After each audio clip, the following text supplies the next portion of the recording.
ငါကဗလကြီးနဲ့ပဲဘာတရေမှမကြောက်ဘူးအမလေးဘာတန်လဲ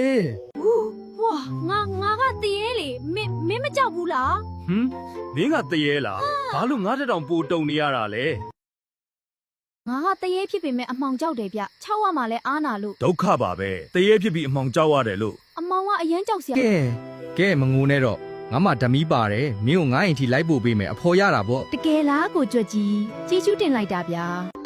အမလေးတရေ ကိုဘာလို့တရေကိုအိမ်ထဲခေါ်လာတာလဲ နေဦးမိမသူကတနာစရာကောင်းတဲ့တရေလေးပါအမောင်ကြောက်လို့တဲ့ တရေဖြစ်ပြီးအမှောင်ကြောက်တယ်ဟုတ်လား ဒါဆိုရှင်ကဘာတက်လဲ ပန်းငံနေပါရီစီးပေးနိုင်ပါတယ်ခင်ဗျာတွေ့လားမိမ အခုတော့တို့မှာအိမ်ပေါ်ခပေးစရာမလိုတဲ့အိမ်ပေါ်ရပြီပေါ့